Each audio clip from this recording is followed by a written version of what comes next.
Hey, ¿qué tal? En vista de que les ha gustado esta primera parte correspondiente al curso que he construido sobre introducción de los estudios históricos, he decidido reunir estos videos en uno solo para que los puedan ver sin interrupciones y sin pausas y con la continuidad que merece el tema, que sobre todo trata de responder la pregunta de qué es la historia. En esa medida, y como entiendo que tienen cosas que hacer, en vez de estarme viendo la cara durante todo el resto de tiempo que dure este video, pueden desarrollar sus cosas y dejarme de fondo y escucharme como tipo podcast. Es así que espero que les sea de su agrado, y si es así, recuerden darle me gusta, suscribirse, activar la campanita, compartir y pues bueno, ya si les encanta todo el material que tengo acá en mi canal, pueden apoyarme en mi Patreon, tienen el link en la descripción. Disfrútenlo. ¿Es de muertos y brujos conocer el pasado? Hey, ¿qué tal, comandos? ¿Alguna vez se han preguntado ¿para qué nos sirve conocer el pasado? ¿Qué es esa vaina que llamamos historia? ¿Sirve para alguna joda estudiar lo que ya pasó? ¿Es la historia esoterismo, magia negra y comunicarse con los muertos? Pues entonces saquen sus varitas y preparen sus brebajes, porque les voy a explicar en qué consiste, en la que, en mi opinión, es la disciplina más maravillosa del mundo mundial. Papá. Aunque a priori no lo pueda parecer, dar una definición de la historia no es tarea sencilla. ¡Breve, chimbita! Una de las más atractivas es la dada por Edward Howard Carr, quien comienza a delimitar a la historia como un reflejo de nuestra posición ontológica en el tiempo, lo cual conlleva ideas profundas, amplias y distintas sobre la realidad social que vivimos. Mejor dicho, y antes de que se duerman, en palabras más sencillas, significa que la historia es como un espejo que nos muestra quiénes somos a través de lo que vivimos en el pasado. Pero no crean que todo lo que pasó en el pasado es un hecho histórico. ¡Ni de vaina! ¿Y entonces qué hace que un dato del pasado se transforme en un hecho histórico? Para comprender esa joda tan enredada, partimos de que para los historiadores el conocer con precisión sus datos, es decir, las fechas, es tan fundamental como para la señora del puesto de comida de la esquina el saber si realiza sus empanadas o sus tacos, bueno, sus tortillas de tacos con harina o maíz. Pero no por eso le vamos a componer a ninguno de los dos un vallenato, un corrido, una cantata.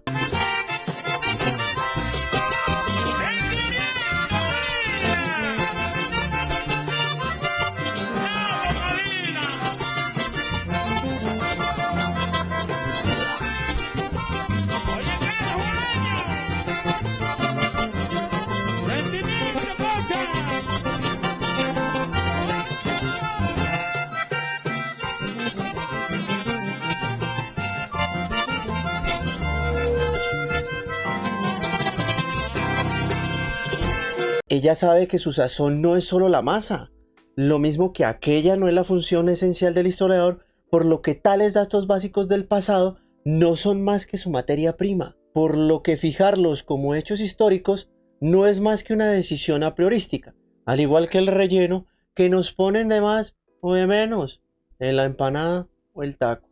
Por ello, los hechos solo hablan cuando el historiador apela a ellos, ya que él es el quien los organiza, los pica en julianas, los ordena, los sazona y decide en qué contexto hacerlo y en qué presentación servirlos. De allí que Carr diga: la creencia en un núcleo óseo de hechos históricos existentes objetivamente y con independencia de la interpretación del historiador es una falacia absurda, pero dificilísima de desarraigar. ¿Cómo se sienten con eso, ah? Espero que sigan vivos, ya que no creo haberlo reventado por dentro, comandos.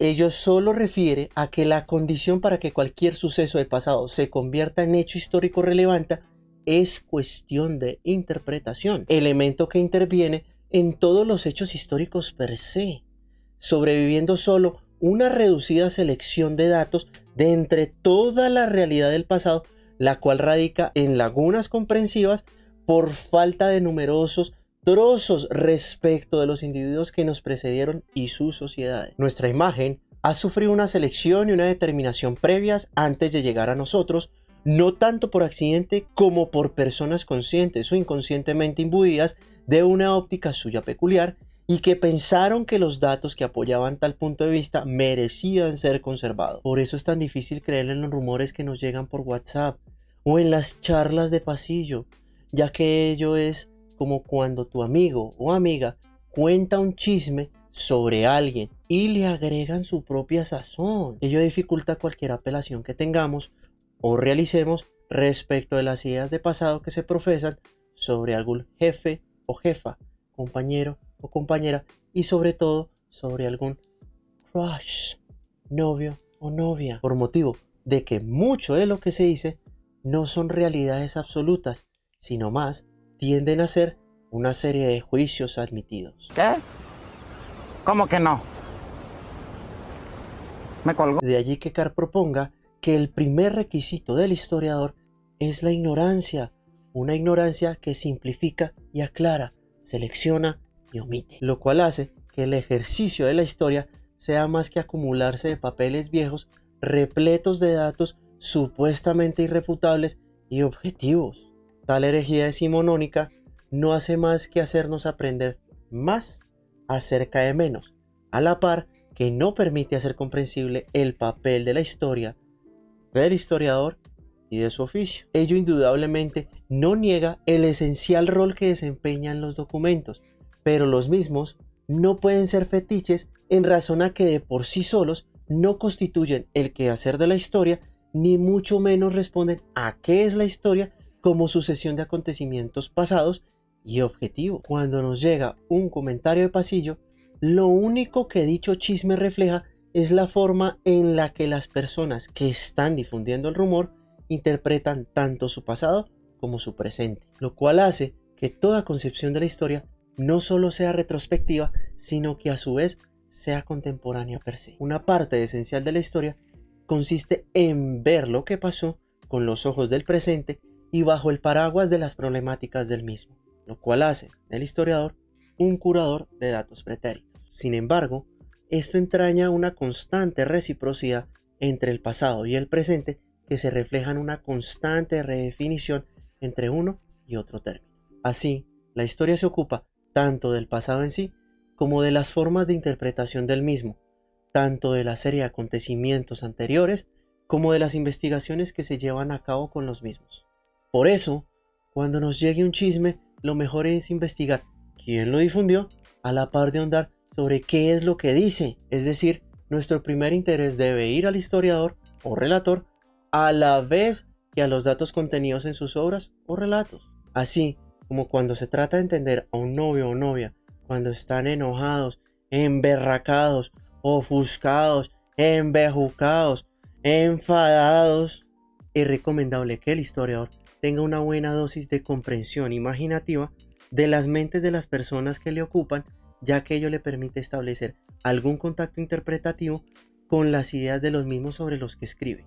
Es decir, sería bueno ponerse en los zapatos del otro para poder entender lo que hicieron y dijeron. Tampoco se puede olvidar que como humano estamos sujetos a nuestro tiempo, siendo condicionada nuestra existencia por cada una de las épocas en la que nos encontramos, y lo mismo les ocurrió a todos aquellos que estuvieron antes que nosotros. Nuestros abuelos, abuelas, tíos, etc. De allí que una de las funciones del historiador es tratar de dominar y comprender el pasado como clave para la comprensión del presente, pero con el debido respeto que merecen los hechos, ya que, a pesar de las interpretaciones, el pasado sí aconteció de una manera objetiva, a pesar de lo que podamos pensar o decir del mismo. Con lo que, ojo, no podemos cambiar los hechos del pasado, son como son, por más que querramos. Por lo tanto, el historiador tiene que intentar que no le falte en su cuadro ninguno de los datos conocidos o susceptibles de serlos y que sean relevantes en un sentido u otro para el tema que le ocupa o para la interpretación propuesta. Con lo que hay que tratar de ser cuidadosos y detallistas con las acciones y conversaciones que se tengan con los crush y con las noticias que a ellos les lleguen sobre nosotros, ya que de ello depende que los mismos nos acepten por motivo del proceso de reflexión de pasado que realizan sobre nosotros. Y no solo ello, al igual que quiere resolver sus dudas respecto de cualquier fuerte rumor, la tarea del historiador consiste en reflexionar acerca de la naturaleza del humano en el tiempo, el cual ni está del todo imbuido en el contexto temporal que le corresponde de manera incondicional, pero que tampoco está del todo independiente del mismo. Por ello, la relación del historiador con los datos del pasado es de intercambio, ya que ni éste domina aquellos ni viceversa, siendo su relación con su tema de investigación un reflejo del mundo circundante del humano per se.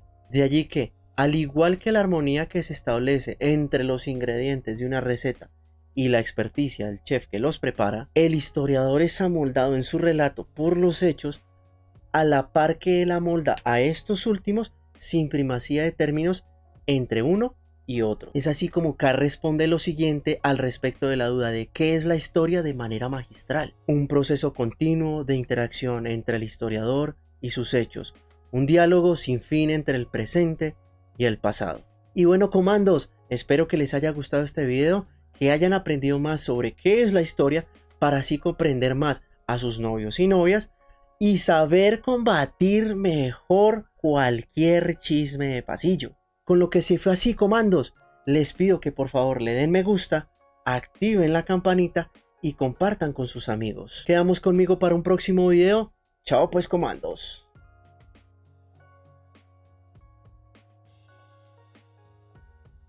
¿Alguna vez se han preguntado qué fue primero? ¿La sociedad o el individuo? ¿El huevo o la gallina?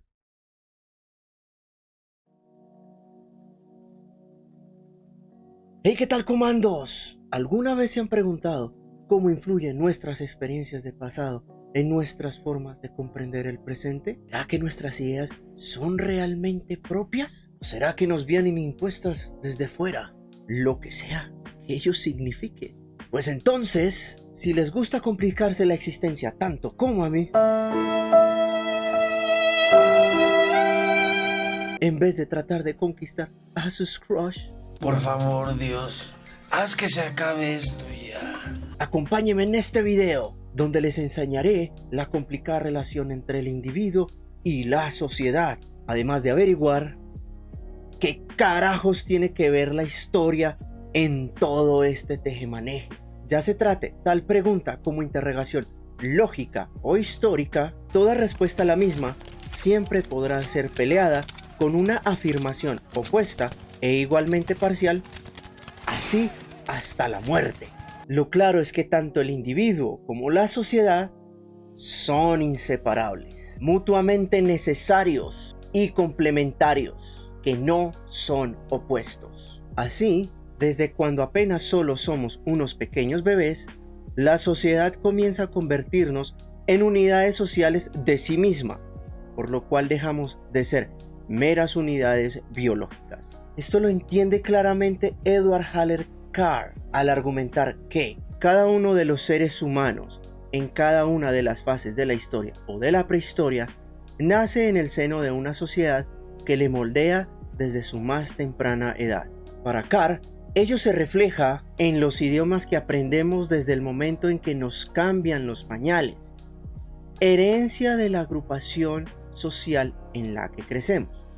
Tanto el lenguaje como el ambiente contribuyen a determinar hasta cierto punto la forma en que pensamos y concebimos la realidad, ya que nuestras primeras ideas nos vienen de nuestras madres, padres, abuelos, abuelas, tíos, tías, primos, primas, etcétera, etcétera, etcétera.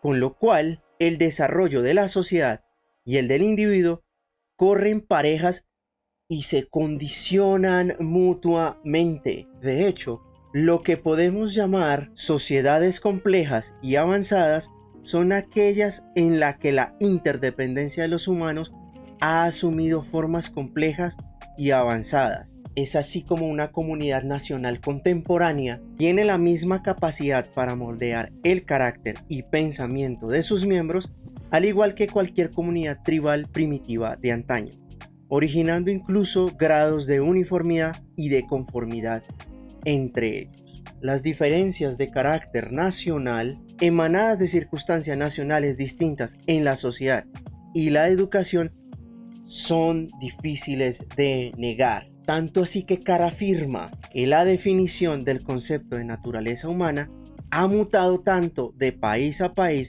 y de un siglo a otro, que este también es un fenómeno histórico al que configuran las condiciones y convenciones sociales imperantes, aunque sí tengamos características intrínsecas generales que nos caracterizan como especie. Por lo tanto, para Carr, nuestra contemporánea definición del individualismo y el individuo no es más que el proceso normal en una civilización en marcha, en el que las unidades de producción y distribución se hallan en gran parte en manos de individuos aislados.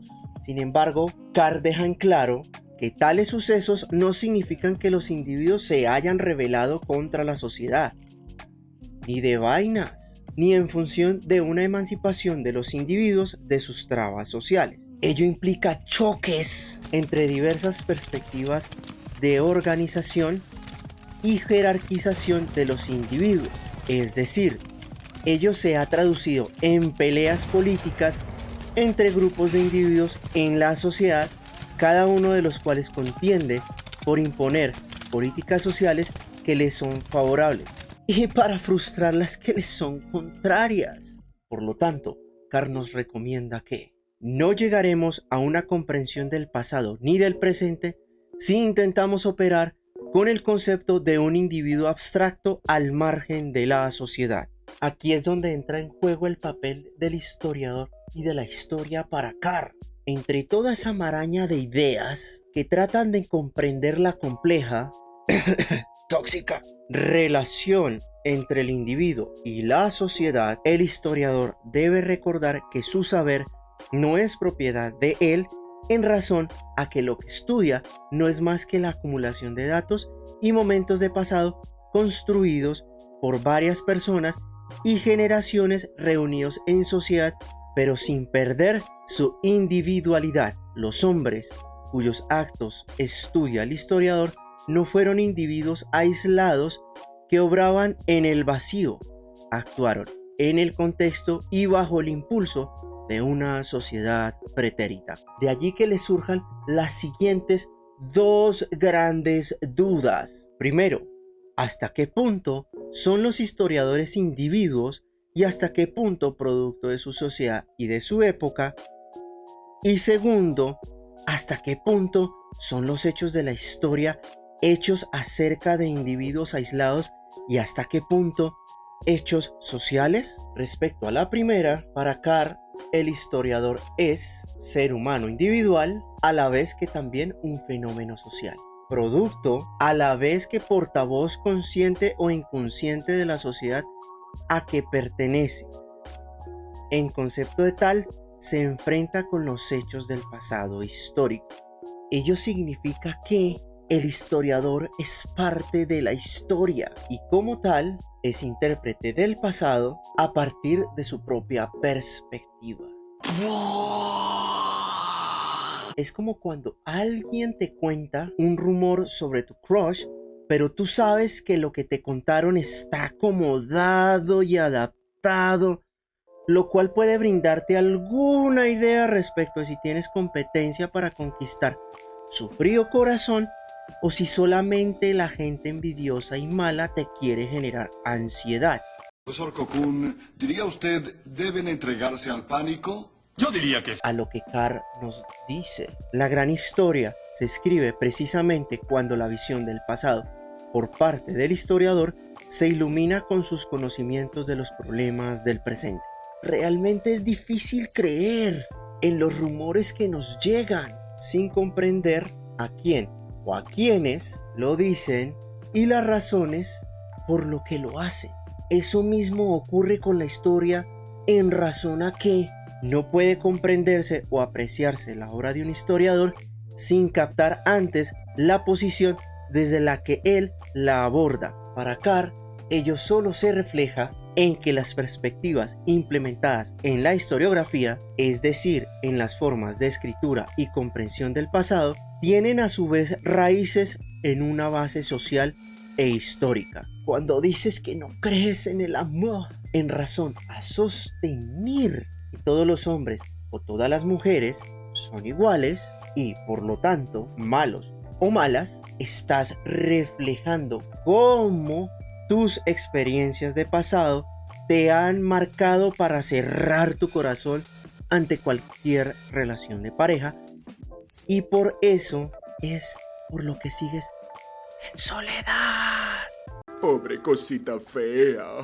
Eso mismo ocurre con los historiadores, quienes antes de ponerse a escribir historia son producto de la historia, ya que la obra del historiador refleja la sociedad en que trabaja. No solo fluyen los acontecimientos, fluye el propio historiador. Las formas en que interpretas a los hombres o a las mujeres como buenos o malos para entablar una relación brindan una amplia representación de la forma en que entiendes el amor y a las personas, a la vez que tus dolores y alegrías, aciertos, desilusiones y todas aquellas cuestiones con las que lloras en las noches o te emocionas. Igualmente, no hay reflejo más grande de la vida de un chismoso y de aquello que no menciona de a mucho que los chismes que cuenta y las maneras en que lo hace, al igual que no hay indicador más importante del carácter de una sociedad que el tipo de historia que escribe o deja de escribir. El pensamiento de los historiadores, al igual que el tuyo o el de tu crush, viene moldeado por circunstancias de tiempo y lugar. Por eso un verdadero amigo o amiga es aquel o aquella que te regaña y confronta cuando vuelves con el tóxico o la tóxica de tu ex, dado que es consciente de tu situación y de la necesidad que tienes de ser feliz. Ese es un verdadero hombre. Y eso mismo entiende Carr para el caso de los historiadores. El historiador, cuanto más consciente es de su propia situación, más capaz es de trascenderla y mejor armado está para aquilatar la naturaleza esencial de las diferencias entre su sociedad y concepciones y las de otros periodos y países que el historiador empeñado en proclamar que él es un individuo y no un fenómeno social. Por eso recomienda estudiar el ambiente histórico y social de los historiadores, luego a los historiadores mismos y luego a la historia. Lo mismo debe hacerse con un chismoso para así no caer en sus trampas manipuladoras. Por lo tanto, para Carr es importante profundizar en las nociones de los humanos como individuos y como miembros de grupo, ya que de no hacerlo y tratar de separar ambas esferas de la ontología humana se induce a error. El individuo es por definición un miembro de una sociedad o probablemente de más de una sociedad. Así llega a su conceptualización de la historia. Pero creo que tenemos derecho, por acuerdo convencional, a reservar la palabra historia para designar el proceso de la investigación en el pasado del hombre en sociedad. Ello implica que los hechos históricos son, por supuesto, hechos acerca de individuos, más no de acciones de individuos llevadas a cabo aisladamente, ni tampoco de los motivos reales o imaginarios por los que ellos mismos creen haber obrado. Son hechos acerca de las relaciones existentes entre los individuos en el seno de la sociedad y acerca de las fuerzas sociales que determinan, partiendo de las acciones individuales, resultados a menudo distintos y a veces contrarios a los que se proponían alcanzar aquellos.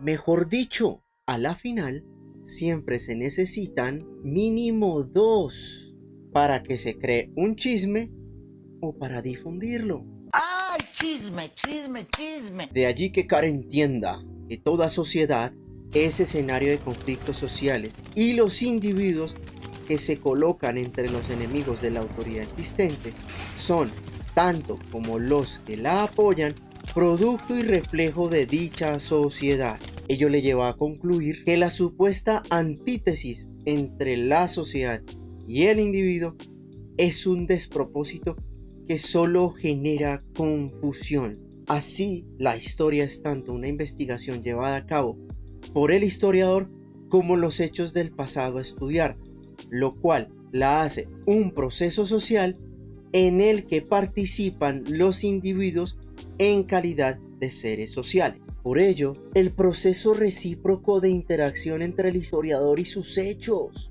es decir, el diálogo entre el presente y el pasado, no es un diálogo entre individuos abstractos y aislados, sino entre la sociedad de hoy y la sociedad de ayer. Hacer que el hombre pueda comprender la sociedad del pasado e incrementar su dominio de la sociedad del presente, tal es la doble función de la historia. Espero que les haya gustado este video, que hayan aprendido más sobre qué es la historia, para así poder superar aquellos prejuicios que solo los mantienen en soledad mientras ven a sus crush irse con otros u otras, sabiendo qué ideas son propias de ustedes y cómo los pueden llegar a atormentar y generar ansiedad un simple chisme. Con lo que si fue así, les pido que por favor le den me gusta, activen la campanita y compartan con sus amigos. También les recomiendo que visiten el perfil de Instagram de mi tienda de licores llamada Isgeva Licores, enlace en la descripción. Además, también les dejo en la descripción mis códigos de referido de Happy y Buda, aplicaciones estas con las que pueden invertir en la bolsa de valores de Nueva York, comprando y vendiendo acciones e invirtiendo en fondos de inversión y criptomonedas que les permitirán acrecentar su patrimonio con muy bajos costos en comisiones y desde menos de $5. Advertencia: si van a invertir en mercados accionarios, financieros o monetarios, háganlo con prudencia. Es deber de cada persona llevar a cabo los análisis necesarios previos a invertir en cualquier proyecto que pueda poner en riesgo su capital, identificando ventajas y desventajas de cada tipo de inversión y moneda y bajo su propia responsabilidad. De ningún modo, esto representa una asesoría o recomendación financiera. Quedamos conmigo para un próximo video. Chao pues, comandos. ¿Estudiar a los muertos es de científicos o es mera magia negra? ¿Qué peleas conllevan los modos de conocer lo que ya pasó?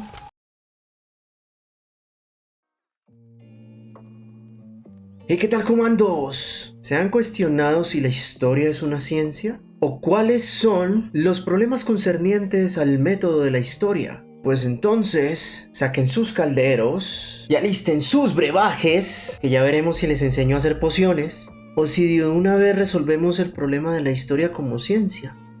A finales del siglo XVIII, se planteó si la ciencia podía coadyuvar a un mejor conocimiento de la sociedad, todo en razón a los avances que ésta había realizado respecto al conocimiento que tenemos del mundo y sus atributos físicos. Dicho debate se extendió al siglo XIX, momento de conformación y desarrollo de las ciencias sociales, entre ellas la historia. La primera gran influencia provino de la mecánica newtoniana, haciendo que se concibiera la sociedad como un gran mecanismo similar a la naturaleza. Sin embargo, un gran salto se dio cuando Darwin introdujo la historia en las ciencias naturales, al concebir que aquellas ya no se ocupaban de algo estático y fuera de tiempo, sino de un proceso de cambio y desarrollo por medio de la concepción de la evolución. No obstante, la concepción inductiva del método histórico, consistente en recopilar primero datos para luego interpretarlos, no deja de imperar en razón a que se creó el consenso de que ese también era el método de la ciencia. Tal concepción no estuvo exenta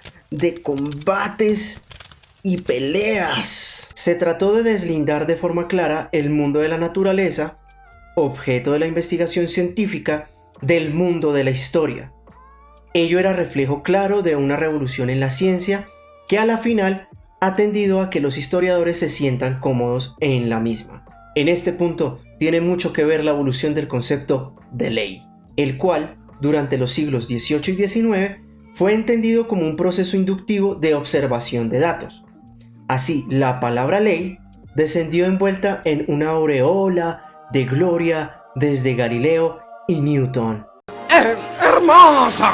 Tales lenguajes y procedimientos fueron adoptados y creídos primero por los economistas políticos, quienes plantearon la ley de Gresham o las leyes de mercado de Adam Smith. Ahí también encontramos a Burke con las leyes del comercio como las leyes de Dios, Malthus con su mecanizada ley de la población, Lassalle con una férrea ley de los salarios y Marx con su supuesta ley económica del movimiento de la sociedad moderna, entre otros. Esto conllevó a que historiadores como Buckle argumentaran que el desarrollo humano se caracterizaba por presentar un principio de regularidad universal e inmutable. Sin embargo, matemáticos de la talla de Henri Poincaré postularon que las tesis científicas son, cuando no meras definiciones o convenciones disfrazadas acerca del uso del lenguaje, hipótesis encaminadas a cristalizar y organizar un pensamiento ulterior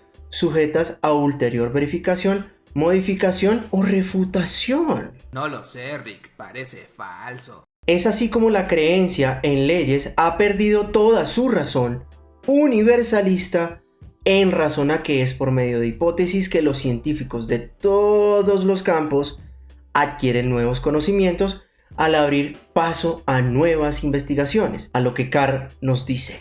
Pensar requiere siempre la aceptación de ciertas presuposiciones basadas en la observación y que hacen posible el pensar científico, pero sujetas a revisión a la luz de este mismo pensar. Así, cualquier hipótesis puede resultar válida en ciertos contextos o para determinados fines, aunque resulte luego falsa en otros casos, lo cual hace que, en todos los casos, la prueba definitiva es la empírica de saber si son de hechos útiles para promover nuevos enfoques e incrementar nuestro conocimiento. Es como cuando quieres tantear si la arepa o el taco saben y se hacen igual en todos los puestos de comida, pero para ello debes ir a probarlas para así sorprenderte, o si por el contrario terminas con mal de estómago y en el baño invocando espíritus del más allá o del más acá. Por favor, Dios, haz que se acabe esto ya. Y eso es lo que justamente hace el historiador que no busca leyes fundamentales: realizar investigaciones acerca de cómo funcionan las cosas. Pero allí no se detiene el acercamiento de la historia con las ciencias, ya que la condición y calidad de las hipótesis que usa en sus investigaciones se asemeja a las utilizadas por el resto de los científicos.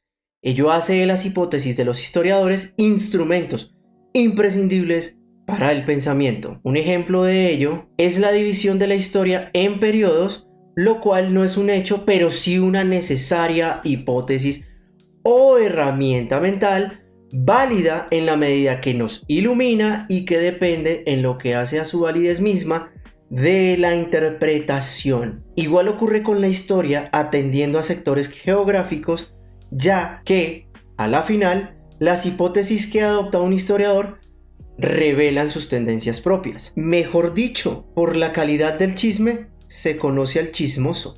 ¡Ay, chisme, chisme, chisme! De esa forma, los historiadores, como muchos otros científicos, abrigamos la esperanza modesta de avanzar progresivamente de una hipótesis parcial a la siguiente, aislando nuestros hechos al pasarlos por el tamiz de sus interpretaciones y verificando estas con los hechos. Con base en tales reflexiones, Carr arremete contra diversos juicios que se han emitido en contra de la historia con el fin de alejarla de la ciencia. Así, frente al supuesto de que la historia se ocupa de lo particular, él responde que tal parte de la insistencia en el carácter único de los acontecimientos históricos, el cual tiene para él un efecto paralizador. El lenguaje mismo compele al historiador, como al científico, a generalizar en razón a que ninguno de los dos está realmente interesado en lo único, sino en lo que hay de general en lo único, por ejemplo, en las guerras y revoluciones. Así, el historiador se vale constantemente de la generalización para comprobar los datos de que dispone, no salvándose su lector de ser también un generalizador crónico al arrastrar observaciones a otros contextos. Imagina que es como cuando te cuentan una parte de la vida de alguien, pero ya por eso tú prejuiciosamente lo juzgas. Es un contrasentido decir que la generalización es extraña a la historia.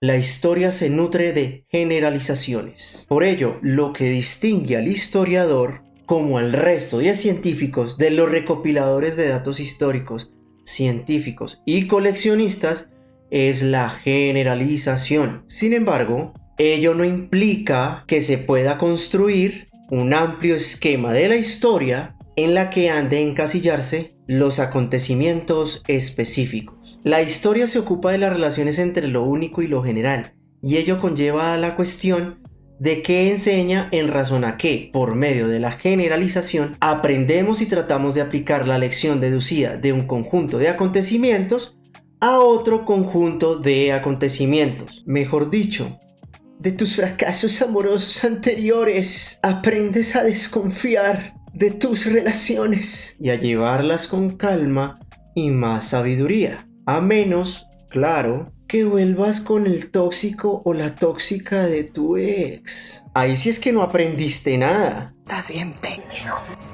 Bien pendejo. Sin embargo, ello implica una doble dinámica. Aprender de la historia no es nunca un proceso en una sola dirección. Aprender acerca del presente a la luz del pasado quiere también decir aprender del pasado a la luz del presente. La función de la historia es la de estimular una más profunda comprensión tanto del pasado como del presente por su comparación recíproca. Ello implica que no puedes juzgar a todos los hombres y las mujeres diciendo que son igual y cortados por la misma tijera, sino que debes darte espacio de conocer cada persona antes de que saques tu toxicidad a relucir.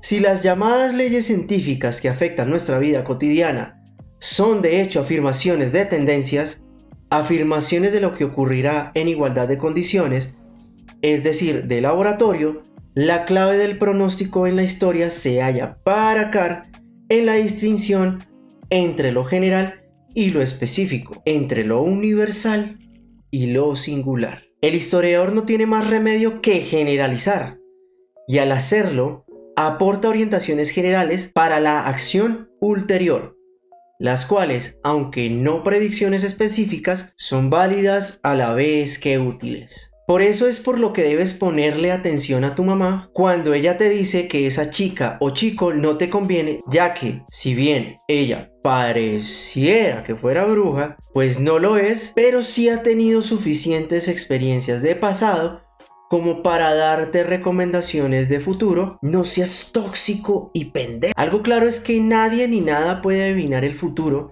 con lo que la historia no es la excepción, ya que no puede pronosticar acontecimientos específicos, porque lo específico es peculiar y porque interviene el elemento accidental, a menos de que seas brujo o vidente. Bienvenidos al Colegio Hogwarts de Magia y Hechicería. Soy Albus Dumbledore, vuestro director. Pero ello no significa que las inferencias deducidas de la historia acerca del futuro carezcan de utilidad o dejen de tener una validez condicional que sirve tanto de guía para la acción como clave para nuestra comprensión de cómo suceden las cosas. Es decir, de tus fracasos es que has logrado aprender a conquistar y romper corazones, para así no quedarte solito. Ese es un verdadero hombre. Por tal motivo, ni las metas y ni los métodos entre las ciencias sociales, humanas, exactas y naturales son fundamentalmente dispares, a pesar de la naturaleza del sujeto de estudio de las dos primeras.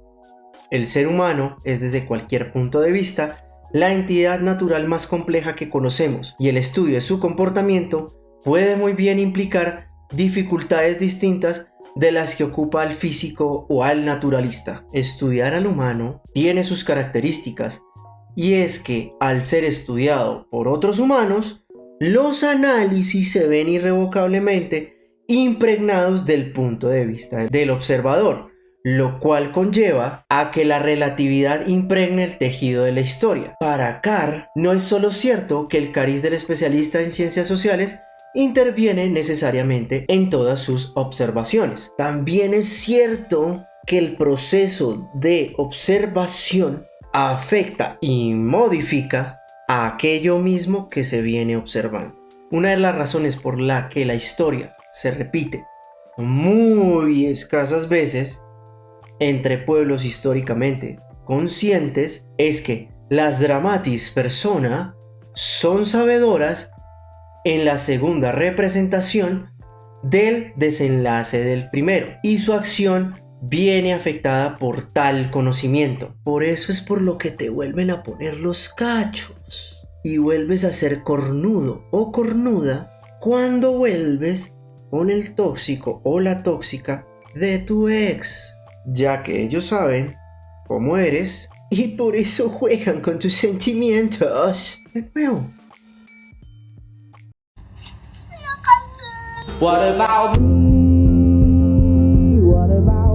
¿Acaso todo cuanto pueda decirse de tan complejas relaciones sin riesgo de equivocarse sea que la interacción entre el observador y lo observado, entre el especialista en ciencias sociales y sus datos, entre el historiador y los suyos, es continua y varía incesantemente, y que al parecer esta es una característica distintiva de la historia y de las ciencias sociales? Otro de los prejuicios que se han realizado en contra de la historia es su conexión con la moral.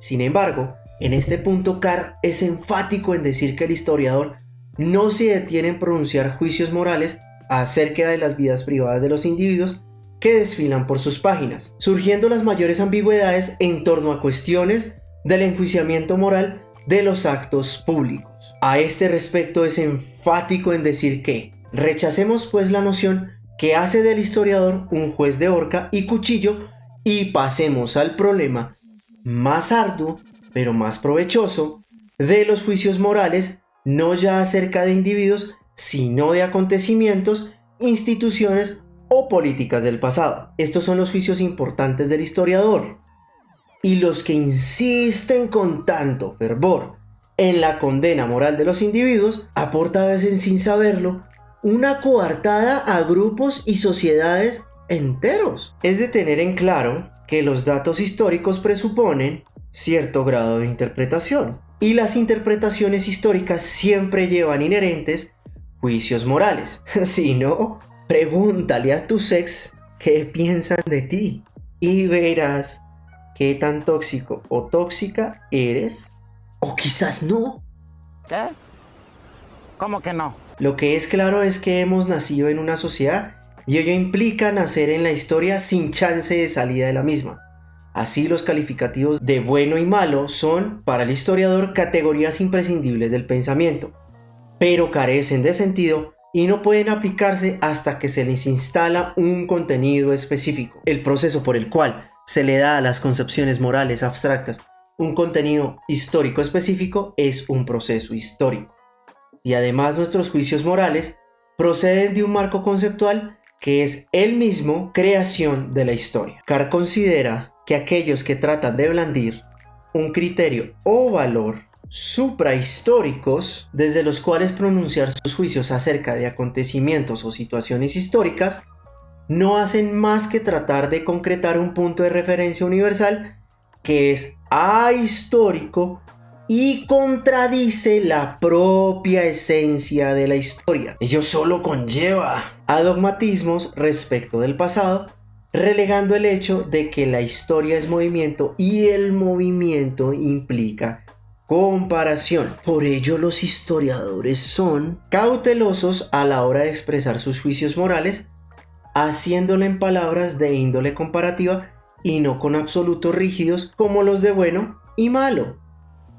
Se trata de intentos de definir sociedades o fenómenos históricos diversos, relacionándolos entre sí y no refiriéndoles a algún patrón absoluto. El historiador serio es aquel que reconoce el carácter históricamente condicionado de todos los valores y no quien reclama para sus propios valores una objetividad más allá del alcance de la historia. Las convicciones que abrigamos y los puntos de referencia de que partimos en nuestros juicios son parte de la historia y son tan susceptibles de investigación histórica como cualquier otro aspecto de la conducta humana. En conclusión, para Carr, el término de ciencia abarca ya tan distintas ramas del conocimiento que se valen de tantos métodos y técnicas diferentes que la carga de la prueba antes parece corresponder a los que tratan de excluir de la familia de las ciencias a la historia,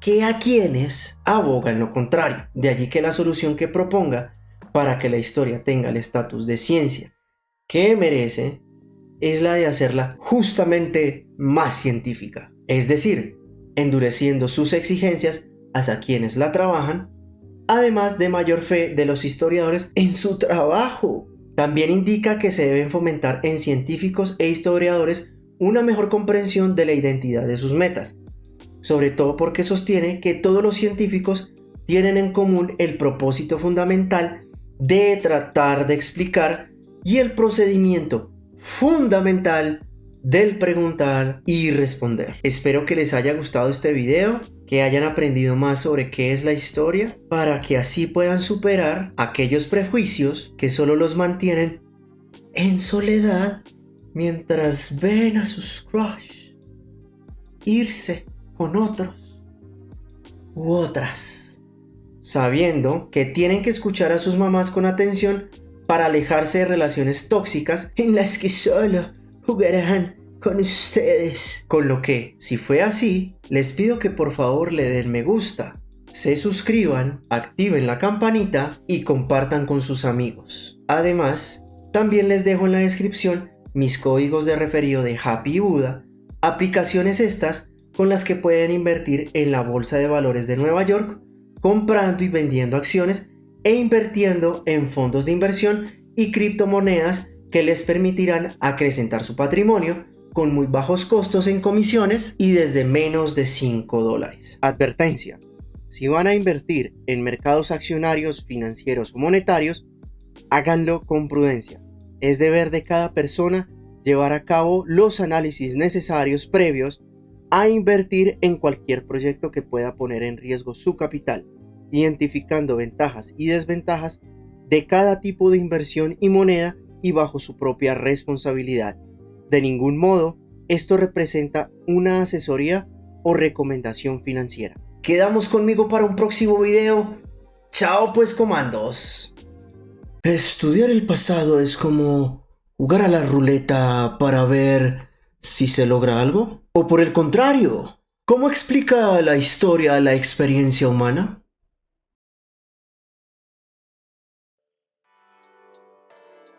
Hey, ¿qué tal, comandos? ¿Se han cuestionado cuáles son las partes componentes del método científico que implementa la historia para entender el pasado? ¿O cuáles son los elementos que le dan coherencia al relato histórico? Al igual que saber que la leche se rebosa cuando hierve sin necesidad de ser experto en ciencias naturales o físicas, o saber que te han dejado en la friendzone sin necesidad de ser psicólogo. No.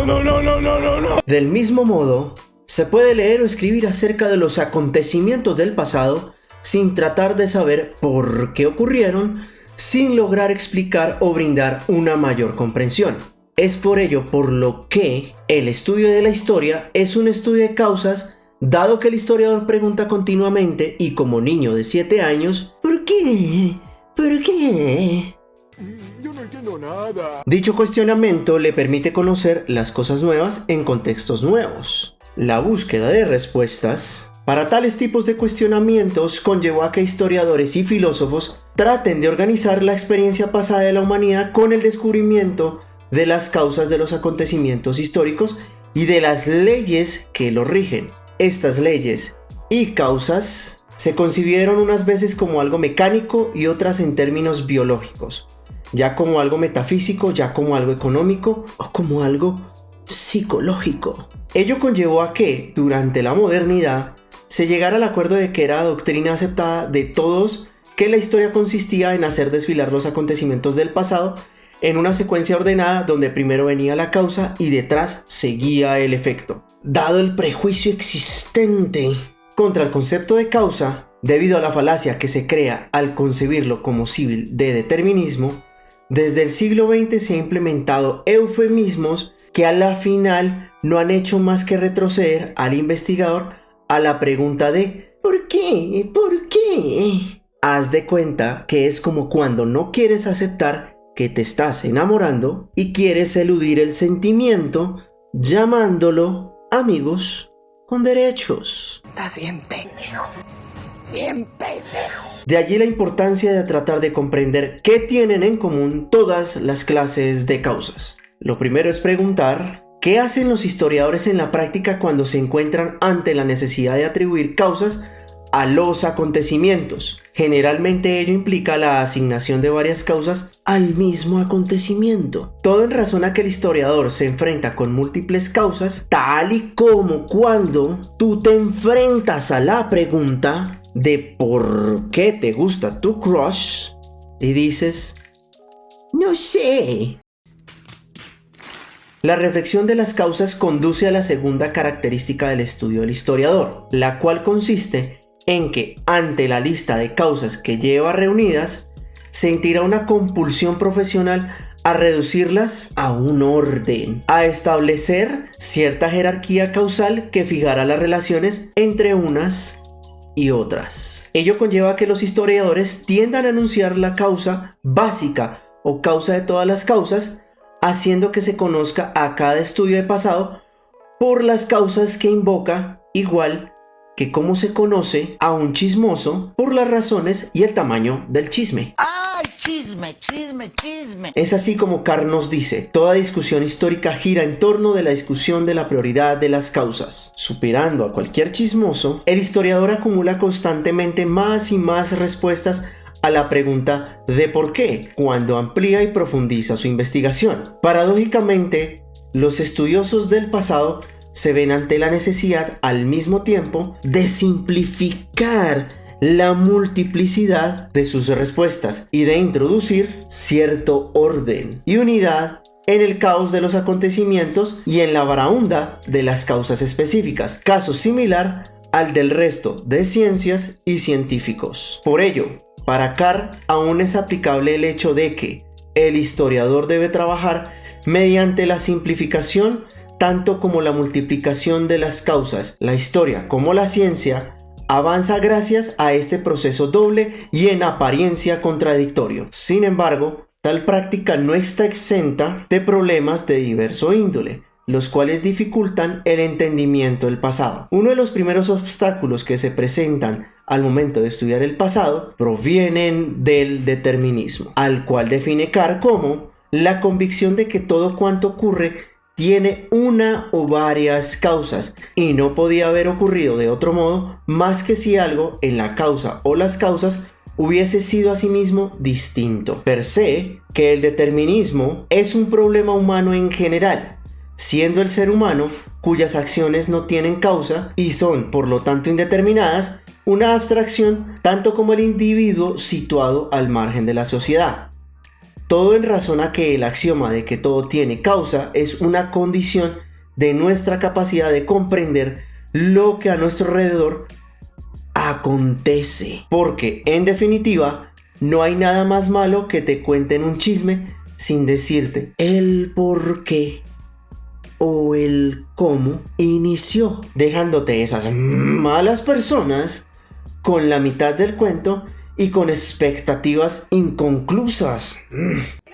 Sin causas se genera una desintegración de la personalidad humana, que se basa en la suposición de que los acontecimientos tienen causas y de que pueden descubrirse bastantes como para elaborar en la mente una imagen del pasado y del presente lo suficientemente coherente como para servir de guía para la acción. La vida cotidiana sería imposible de no suponerse que el comportamiento humano está determinado por causas descubribles en principio, dado que las acciones humanas son tanto libres como determinadas. La función especial de los historiadores es investigar tales causas, significando por acontecimientos inevitables aquellos en los que la confluencia de factores que lo hacían probable era arrolladora. Para tal especie de científico, nada es inevitable en la historia, salvo en el sentido formal de que, de haber ocurrido de otro modo, hubiera sido porque las causas antecedentes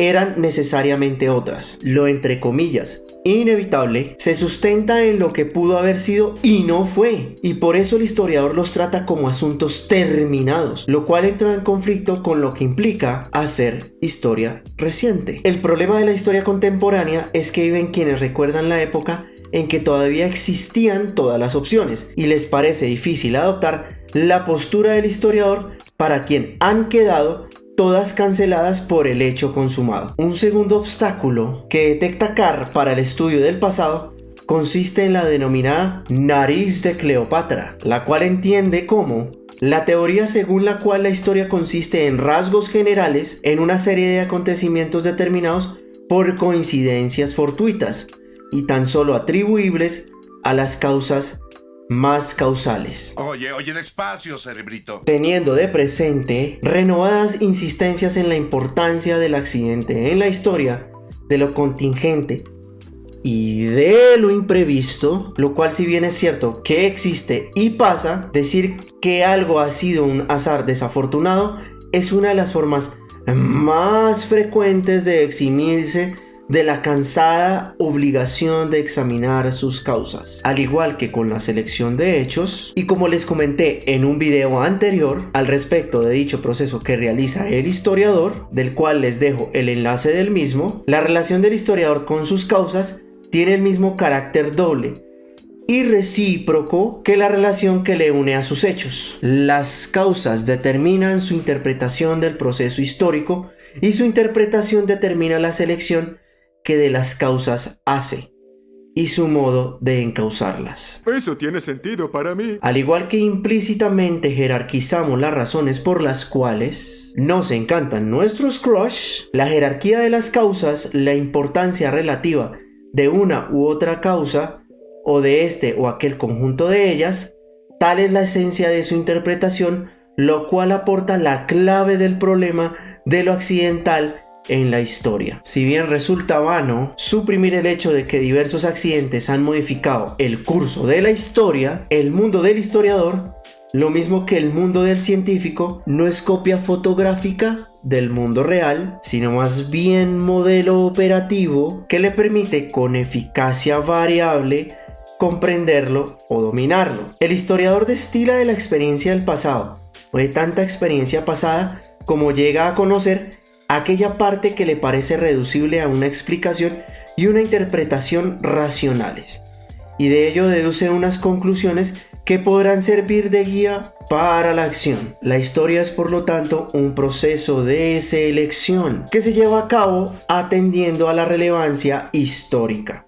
lo cual conlleva a que el historiador extraiga de la multiplicidad de las secuencias de causa y efecto las históricamente significativas, siguiendo el patrón por el que se rige la relevancia histórica, su capacidad de hacerlas encajar en su marco de explicación e interpretación racionales. Proceso parecido al que llevan a cabo los chismosos para conformar su fábula y luego difundirla. Las otras secuencias de causa y efecto deben rechazarse como algo accidental, no porque sea distinta la relación de causa y efecto, sino porque la propia secuencia es irrelevante. Cuando reconocemos por racionales ciertas explicaciones y cuando descartamos otras por irracionales, estamos muy probablemente discriminando entre explicaciones que sirven a un fin y las que no. Así, para el caso de la historia, también se discrimina entre causas racionales y causas irracionales,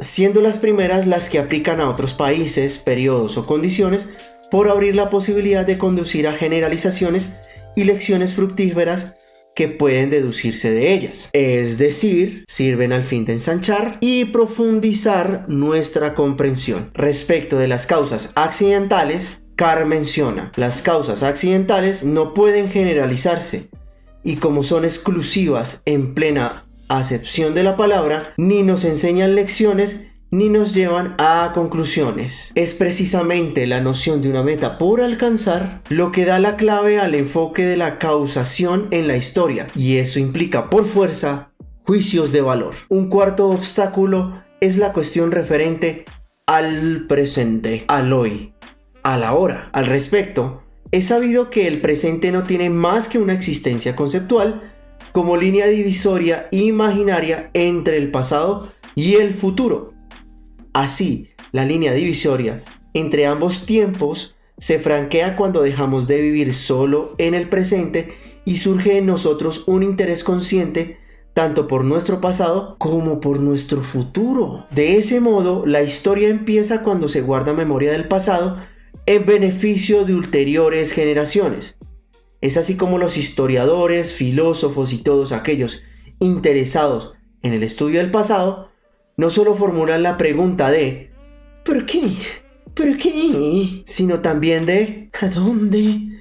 ¿A dónde? Con base en lo anterior, queda claro que la historia va mucho más allá de la simple recolección de hechos. La historia es un campo que, como un alquimista en su laboratorio, mezcla múltiples causas y efectos para desentrañar las complejas relaciones entre eventos y sociedades.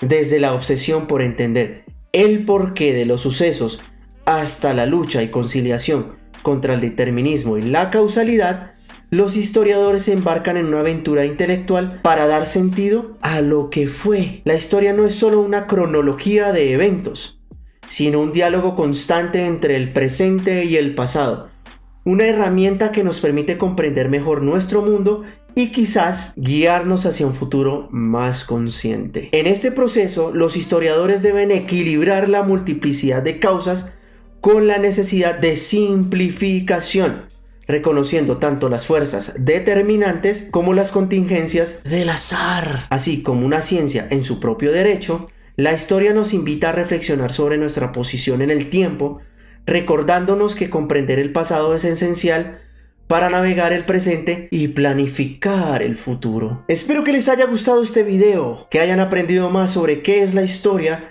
para que así puedan entender los porqué de que sus crush los envíen a la friendzone y así sean capaces de interpretar aquellas banderas rojas que tanto les pelean sus amistades. Con lo que, si fue así, les pido que por favor le den me gusta, se suscriban, activen la campanita y compartan con sus amigos. También les recomiendo que visiten el perfil de Instagram de mi tienda de licores llamada Isgeba Licores, enlace en la descripción. Además, también les dejo en la descripción mis códigos de referido de Happy y Buda, aplicaciones estas con las que pueden invertir en la bolsa de valores de Nueva York, comprando y vendiendo acciones e invirtiendo en fondos de inversión y criptomonedas que les permitirán acrecentar su patrimonio con muy bajos costos en comisiones y desde menos de $5. Advertencia: si van a invertir en mercados accionarios, financieros o monetarios, háganlo con prudencia.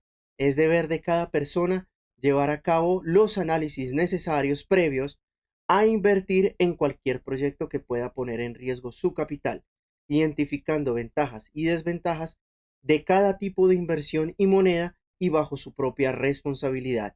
De ningún modo, esto representa una asesoría o recomendación financiera. Quedamos conmigo para un próximo video.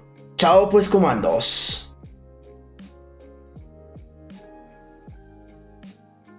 ¿Será que entender el pasado es connatural a nosotros los humanos? La ausencia de interpretación conlleva al misticismo o al cinismo? ¿Se puede adivinar el futuro estudiando el pasado?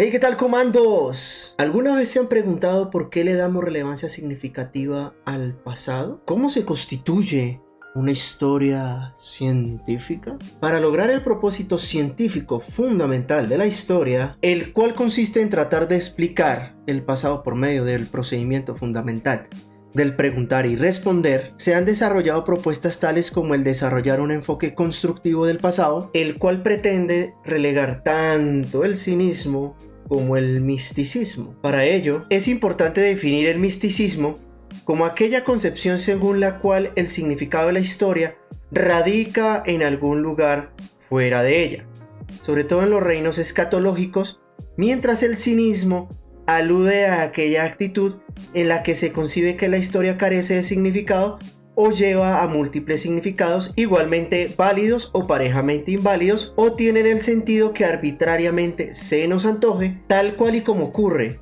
con tu amigo o amiga exagerada cuando agranda los chismes y termina creando tremendo problema. A lo que yo vine fue a esto. Tales percepciones del pasado se han concretado en visiones poéticas de futuros mejores que revisten la forma de visiones de un retorno a una edad áurea pasada. ¡Hermosa! En ellas imperan visiones cíclicas que asimilan los procesos de la historia a los propios de la naturaleza, conllevando a que la historia no vaya a ninguna parte, suprimiendo de todo sentido tanto al pasado como al futuro. La noción teleológica de la historia es una de las formas que le ha dado sentido y propósito a la misma. Sin embargo, desde esta perspectiva, la meta histórica implicaría automáticamente el final de la historia. Con la secularización de la meta, se restableció el carácter racional del proceso histórico, conllevando un culto del progreso humano. No obstante, la hipótesis de la historia como progreso necesita ser examinada con sumo cuidado, máxime cuando ha sido puesta en duda en vista de los acontecimientos de los 2 últimos siglos en Occidente. Así, se debe examinar lo que implica su concepto, sus premisas subyacentes y su sostenibilidad actual o no. Como primera etapa, se debe realizar una distinción entre herencia biológica y progreso histórico. Mientras la evolución por herencia debe medirse en milenios o en millones de años, haciendo la salvedad de que no se conoce ningún cambio biológico medible ocurrido en el humano desde el comienzo de la historia escrita, el progreso por adquisición puede medirse en generaciones, siendo la transmisión de características adquiridas el fundamento mismo del progreso de los individuos en sociedad. La historia es el progreso mediante la transmisión de las técnicas adquiridas de una generación a la siguiente. Ello no implica que el progreso tenga un principio o un final definidos. La consecuencia que se sigue es que la civilización, cuyo nacimiento acaso tomemos como el punto de arranque de nuestra hipótesis del progreso, no fue desde luego una invención, sino un proceso de desarrollo infinitamente lento, en el que hubo probablemente ocasionales saltos espectaculares hacia adelante. Es así como no es necesaria una preocupación al respecto de cuándo empezó el progreso o la civilización. Todo fin planteado a la historia al trasegar del tiempo de la existencia humana y su correspondiente desenvolvimiento tiene un matiz escatológico más apropiado para un teólogo que para un historiador o científico social y humano en general, revirtiendo en la falacia de una meta situada fuera de la historia, a pesar de ser atrayente pero irreal para la mente humana.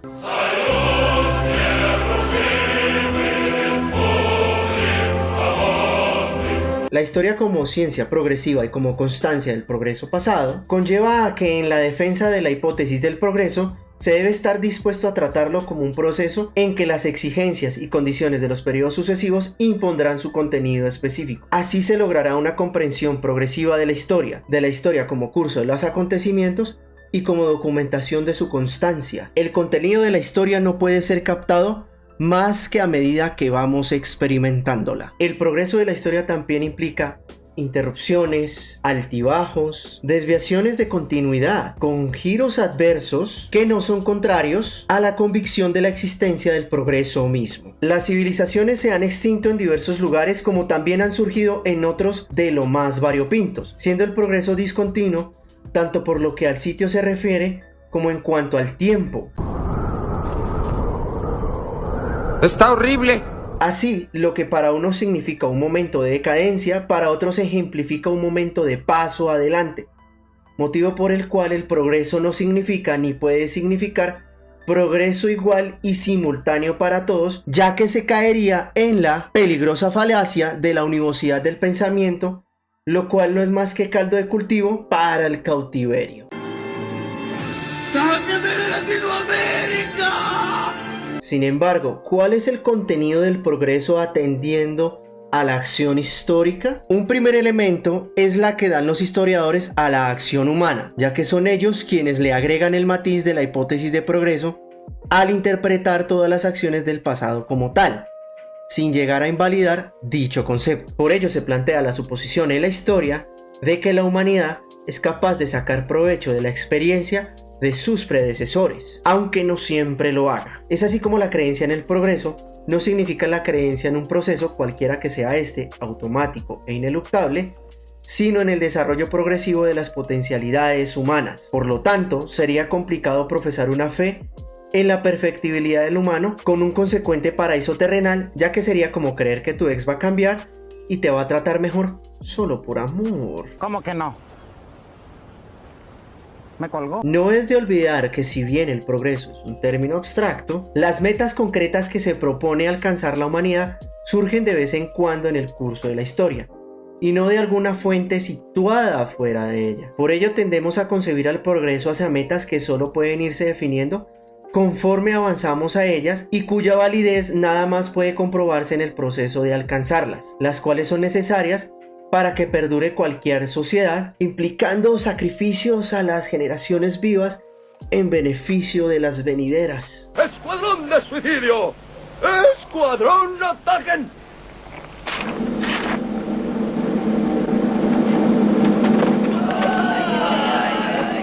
Ello implica que la famosa objetividad de la historia induce error y plantea un mar de interrogantes, por motivo que tal tipo de teoría disloca el sujeto del objeto y que sostiene una rígida separación entre el observador y la cosa observada. Como es complejo el proceso de interrelación e interacción que media entre ellos, los datos de la historia nunca son puramente objetivos e inclusive se vuelven datos históricos, precisamente en virtud de la importancia que les concede el historiador. La objetividad en la historia, si es que hemos de seguir utilizando este vocablo convencional, no puede ser una objetividad del dato, sino de la relación entre dato e interpretación, entre el pasado, el presente y el futuro. Así se hace inapropiado el concepto de verdad absoluta, tanto en el mundo de la ciencia en general, como en el específico de la historia, ya que, sobre todo, ni la filosofía ni la historia trabaja con verdades apodícticas de ninguna clase. Eso implicaría que tendrían que ser verdad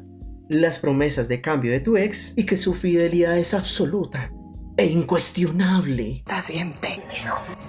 Bien pendejo. La objetividad que se le solicita a las ciencias, y en específico a la historia, es su capacidad de distinción y discernimiento que para el caso de los estudios de pasado implica la distinción entre datos reales o importantes y datos accidentales. Y es aquí donde la objetividad de la historia es componente del progreso, ya que tal ejercicio de distinción no puede realizarse fuera de la relevancia frente a la meta propuesta, meta esta en constante evolución, ya que la interpretación cambiante del pasado es una función necesaria de la historia. Por ello, para el historiador, lo único absoluto es el cambio. Nuestro criterio no es un absoluto en el sentido estático de algo que permanece igual ayer, hoy y para siempre.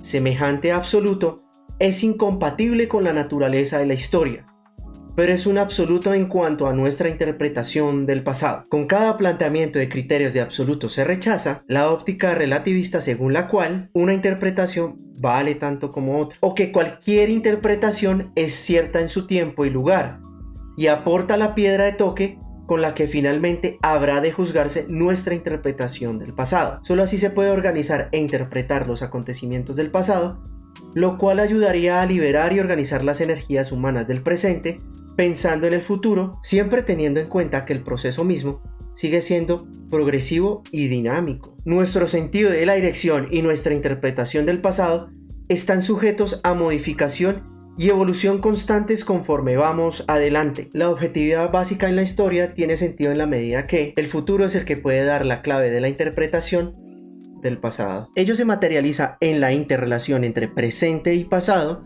dado que la misma es a la vez explicación y justificación de la historia, que el pasado ilumine nuestra comprensión del futuro y que el futuro arroje luz sobre el pasado. Cuando se refiere que alguien es objetivo, sobre lo que respecta a los historiadores, se quiere decir que esa persona sabe elevarse por encima de la limitada visión que corresponde a su propia situación en la sociedad y en la historia, es decir, que sabe reconocer la imposibilidad de una total objetividad y que a su vez sabe proyectar su visión hacia el futuro de forma tal que él mismo penetra el pasado más profundamente y de modo más duradero que otros historiadores cuya visión depende totalmente de la propia situación inmediata. Hay una diferencia entre ciencia moderna, la de hoy en día, y la ciencia antigua, que es la que más o menos yo tengo información y datos. El historiador del pasado no puede acercarse a la objetividad más que en la medida en que se aproxima a la comprensión del futuro. Con base en lo anterior, inclusive se puede llegar a reformular aquello que les comenté en un video anterior, de que la historia es un diálogo entre presente y pasado, para plantear a la misma como un diálogo entre los acontecimientos del pasado y las metas del futuro que emergen progresivamente. La interpretación que dan los historiadores del pasado, sus selecciones de lo importante y de lo significativo, evolucionan conforme van emergiendo nuevas metas. De allí que la historiografía se constituya como una ciencia progresiva, en el sentido de que trata de alcanzar una penetración cada vez más amplia y profunda de un curso de los acontecimientos que también es progresivo. Por otro lado, si bien la historia, en términos generales, es un recuento de lo que ha hecho la humanidad y no de lo que se frustró, lo cual implica en cierta medida una narración de éxitos, no significa que los fracasos y fracasados no se estudien, ya que también estuvieron implicados y dieron como resultado los hechos a estudiar. Así se comprende que el criterio de juicio en la historia no es algún principio que se otorga nombres a sí misma, a pesar de no corresponderle el título o condición que se atribuye, sino que es el que mejor funciona. A la palabra éxito, que se ha impregnado con connotaciones turbias, es mejor sustituirla con la locución neutral de que lo mejor funciona, dando cabida a plantear que los fracasos aparentes de hoy pueden revelarse luego contribución vital para la realización del mañana. Con un patrón de juicio así constituido, la objetividad en la historia no descansa ni puede apoyarse sobre un patrón fijo e inamovible de juicio, al alcance de la mano, sino que se estructura en el futuro y coevoluciona conforme avanza el curso de la historia. La historia adquiere significado y objetividad cuando establece una relación coherente entre el pasado y el futuro, siendo esta su relación con el progreso. Eso significa que es como si te abrieras al amor, conociendo bien a cada persona, distinguiendo entre ellas y no enjuiciando todas por igual solo por malas experiencias con tu ex. Más te vale marrana. Tampoco se puede aseverar con toda certeza de que los hechos no se pueden deducir valores, siendo también parcial el hecho de tratar de llevar a cabo el efecto contrario, sacar hechos de los valores. Un ejemplo de ello es que cuando tratamos de conocer los hechos, las preguntas que planteamos y por lo mismo las respuestas que obtenemos vienen inspiradas por nuestros sistemas de valores. El reflejo de tales cuestionamientos es cuando le preguntas a tu crush si estudia o trabaja, si se educa o labora, implicando el hecho de querer conocer si vas a tener que mantener a alguien a tu cargo o si por el contrario te pueden mantener. Tus planes serán exitosos. Exitosos. Pronto tu papá firmará las escrituras a tu nombre. ¡Sí! Sí. Va a firmar las escrituras. Vea la chimba que yo voy a firmar las escrituras de la casa. Aquí dice. Porque me pongo a dormir a mí en un puente, debajo de un puente, vea la chimba. Toda idea que concebimos respecto de la realidad circundante está atravesada, totalmente permeada por los valores o categorías a cuyo través percibimos los hechos, y esta imagen que nos hacemos es uno de los hechos importantes que debemos tener en cuenta. Los valores penetran en los hechos y son parte esencial de ellos. Dichas categorías son parte esencial de los instrumentos de que vamos provistos como seres humanos, ya que por medio de ellas actúa nuestra capacidad de adaptarnos al mundo que nos circunda, a la la vez que nos dotan de nuestra habilidad de adaptarlo a nosotros, de adquirir dominio sobre él, lo cual ha hecho de la historia un relato de progreso. El progreso en la historia se logra por el conducto de la interdependencia y la interacción de hechos y valores. El historiador objetivo es el historiador que más profundamente penetra este proceso recíproco. En este punto entra en juego la verdad, término que tiene un pie en el mundo del hecho y otro en el mundo del valor, teniendo un poco de ambos. Es a la vez afirmación de hecho como mero juicio de valor. A ver, ¿qué pasó?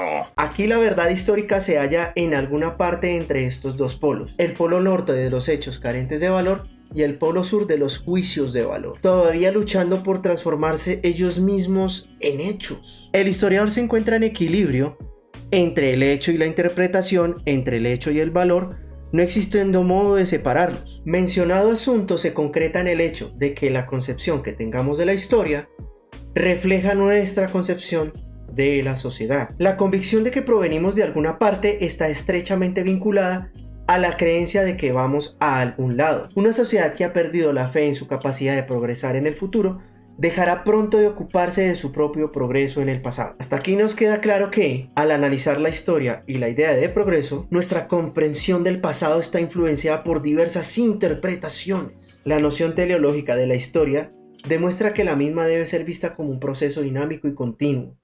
Por ello, el progreso, aunque discontinuo y a veces errático, es inherente a la evolución de las sociedades humanas, por motivo que tal es un reconocimiento del desarrollo de las potencialidades humanas a través del tiempo. La historia no se trata simplemente de registrar hechos objetivos, sino de entender cómo estos hechos están intrínsecamente ligados a los valores y metas que surgen y evolucionan a lo largo del tiempo. Así, el progreso se ve como un proceso en el que las metas se redefinen constantemente, lo que requiere una constante reevaluación y reinterpretación de los datos históricos. Por ello, aunque la historia generalmente documenta los logros humanos, los fracasos también juegan un papel crucial. Estos fracasos, vistos en perspectiva, pueden contribuir significativamente al progreso futuro. La objetividad en la historia no se basa en juicios fijos e inmutables, sino en un criterio evolutivo que considera la relación coherente entre el pasado y el futuro. Este enfoque refleja que la comprensión histórica no es estática, sino un diálogo en constante desarrollo entre los hechos históricos y las interpretaciones contemporáneas, lo cual subraya la naturaleza progresiva y dinámica de la historiografía. Espero que les haya gustado este video, que hayan aprendido más sobre qué es la historia, para que así puedan reflexionar sobre esas experiencias supuestamente inexplicables con sus crush y ex, ya que es necesario que progresen y mejoren sus vidas a partir de detectar los patrones que los puedan hacer caer en ciclos sin sentidos de desamor. Con lo que, si fue así, les pido que por favor le den me gusta, se suscriben, activen la campanita y compartan con sus amigos. También les recomiendo que visiten el perfil de Instagram de mi tienda de licores llamada Isgeba Licores, enlace en la descripción. Además, también les dejo en la descripción mis códigos de referido de Happy y Buda, aplicaciones estas con las que pueden invertir en la bolsa de valores de Nueva York, comprando y vendiendo acciones e invirtiendo en fondos de inversión y criptomonedas que les permitirán acrecentar su patrimonio con muy bajos costos en comisiones y desde menos de $5. Advertencia: si van a invertir en mercados accionarios, financieros o monetarios, háganlo con prudencia. Es deber de cada persona llevar a cabo los análisis necesarios previos a invertir en cualquier proyecto que pueda poner en riesgo su capital, identificando ventajas y desventajas de cada tipo de inversión y moneda y bajo su propia responsabilidad. De ningún modo, esto representa una asesoría o recomendación financiera. Quedamos conmigo para un próximo video. Chao pues, comandos. ¿Podemos influir de manera consciente en la historia? ¿Es la historia el uso de la razón? Hey, ¿qué tal, comandos? ¿Alguna vez se han preguntado sobre la posición de la historia y el historiador? ¿Qué tiene que ver la historia con el mundo que nos rodea? Actualmente, escuchamos y vemos noticias sobre guerra y rumores de guerra, pero sus pronósticos no son del todo acertados y seguros. Ello no impide que, como humanos, siempre estemos planeando nuestras vidas a futuro. El mundo de hoy se encuentra inmerso en procesos de cambio profundos y arrolladores, más que en cualquier otra época de la historia humana. Tales cambios se han efectuado en gran parte por los grandes avances científicos, todo porque su aplicación ha generado amplios efectos. Así se han generado grandes cambios sociales, tanto en profundidad como en extensión geográfica. ¿Y qué tiene que ver todo esto con la historia? Bueno, pues esta comienza cuando el humano comienza a pensar en el transcurso del tiempo, no en función de procesos naturales como las estaciones, sino en función de una serie de acontecimientos específicos en los que los humanos se hayan comprometidos conscientemente y en los que conscientemente pueden y quieren influir. Es el despertar de la conciencia. La historia es la larga lucha del hombre mediante el ejercicio de su razón por comprender el mundo que le rodea y actuar sobre él. Tal lucha se ha ensanchado en el mundo contemporáneo, ya que no solo queremos comprender, sino también modificar tanto todo lo que nos rodea como a nosotros mismos, lo cual le ha dado una nueva dimensión a la razón y a la historia. Ahora somos más conscientes que antes de nosotros mismos y de nuestra historia, lo cual hace que nos sintamos atraídos por la penumbra de nuestro pasado, con la esperanza de que los débiles rayos de luz que de ella se perciben iluminarán la oscuridad hacia la que nos dirigimos. A la vez, nuestras aspiraciones y ansiedades relacionadas con nuestro futuro nos hacen más agudos para comprender lo que ya pasó, tal cual y como cuando decides aceptar la triste realidad de que él o ella ya no te quiere.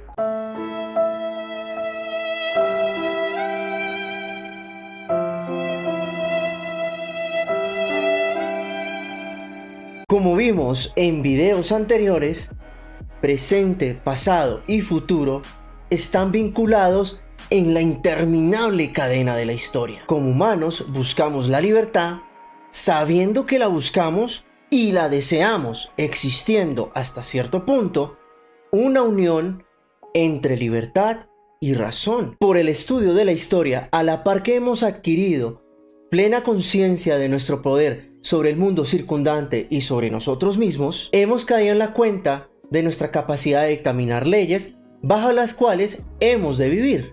Yo ya lo superé. Ya este tema pasado. Sí, ya con el pasado, ya sané. Ello implica que hemos transformado el estudio de la historia. Ya no buscamos comprender supuestas leyes objetivas que gobiernan nuestro comportamiento, sino que estamos en una constante búsqueda de dar nueva forma a la sociedad y a los individuos que la componen por medio de la acción consciente. La que puede, puede. Por parte de la razón, gracias a personajes como Freud, hemos caído en la cuenta de que los motivos que alegan las personas o creen tener respecto de la forma que se comportan con nosotros y el resto del mundo, sirven de hecho para explicar su modo de obrar, con lo que no le creas a tu ex cuando te llegue con propósitos de cambio y reconciliación. Te pintaron pajaritos en el aire. A su vez, al historiador también se le estimula a examinar su propia posición en la historia, los motivos acaso ocultos de la elección o periodo que investiga, y su selección e interpretación de los hechos, las premisas nacional o social que han determinado su óptica, o la concepción de futuro que da forma a su concepción del pasado. Recordemos que los académicos e intelectuales, por más cerebritos que quieran parecer, Oye, despacio, cerebrito. no dejan de ser humanos, y por lo tanto no dejan de verse influenciados en sus decisiones a la vez que influencian en los demás. Si no, pregúntate cuántas veces has decidido no salir de fiesta, pero terminas siendo convencido por aquellos amigos que llaman villancicos.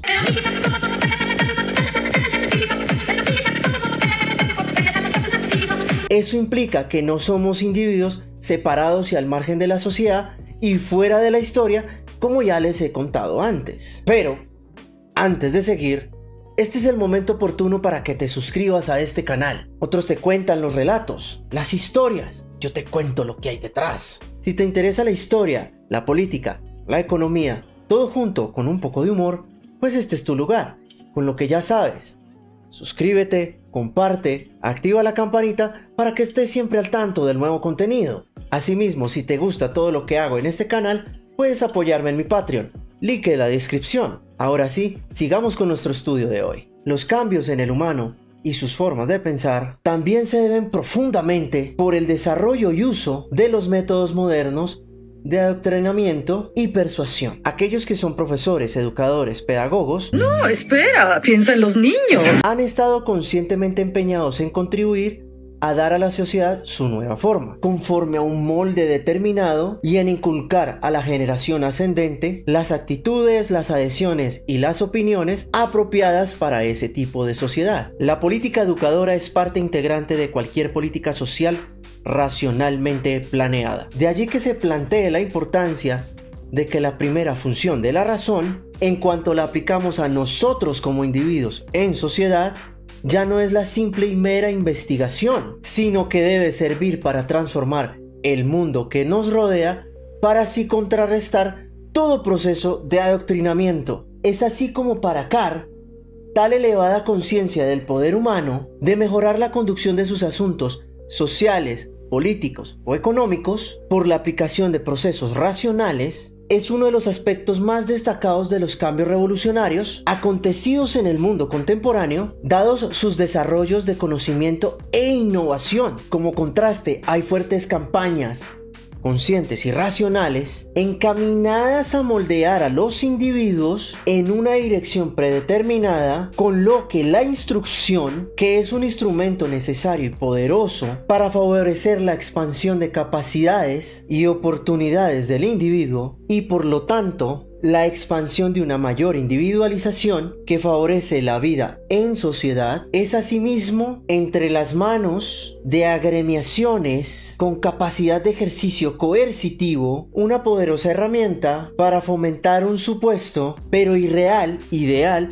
de uniformidad social. El líder es bueno, el líder es bello, no hay voluntad, olvídate de ello. El líder es bueno, el líder es bello, no hay voluntad, olvídate de ello. Ello relega el uso de la razón. Sin embargo, la razón, como hemos ido viendo en otras ocasiones, no se emplea para la mera exploración, sino de modo constructivo, no estática, sino dinámicamente. De allí que Carr mencione que en todas las sociedades los grupos rectores aplican medidas más o menos coercitivas para organizar y controlar la opinión de la masa, siendo este método condenado por Carr, ya que lo considera un abuso de la razón. Esos bastardos me mintieron. Sin embargo, para él, toda innovación, toda nueva técnica descubierta en el curso de la historia ha tenido sus facetas negativas a la vez que sus aspectos positivos. Las objeciones contra todo avance del conocimiento e innovación humana no han bastado para detener el avance de nuevos descubrimientos e inventos, incluidos aquellos desarrollos adelantados en la propaganda de masas, dado que la respuesta a todo mal humano estriba en la conciencia, en el papel que desempeña la razón, siendo esta un gran ejemplo del progreso de la historia, tal y como exploramos en un video anterior. Es así que, como para Carr, estamos necesitados actualmente de un sentido del cambio como factor progresivo en la historia y en la creencia en la razón como guía nuestra para la comprensión de sus complejidades. El progreso en los asuntos humanos, en la ciencia o en la historia o en la sociedad ha provenido fundamentalmente de la valerosa disposición de los seres humanos a no limitarse a buscar la mejora pedazo a pedazo de la forma de hacerse las cosas, sino a librar, en nombre de la razón, batallas fundamentales al modo corriente de hacerlas y a las premisas confesadas y ocultas de que éste parte. En definitiva, reflexionar sobre el pasado nos permite entender el presente y actuar de manera consciente hacia el futuro. La historia no es solo un cúmulo de fechas y hechos, es una herramienta para comprendernos a nosotros mismos y transformar el mundo que nos rodea. Como vimos, el despertar de la conciencia histórica y el uso de la razón no solo ilumina las sombras del pasado, sino que también nos dan claves para enfrentar los desafíos de nuestro tiempo. Así que la próxima vez que veas noticias, recuerdes una anécdota histórica o te enfrentes a una decisión o mal trago con tu crush, pregúntate, ¿qué puedo aprender de esto?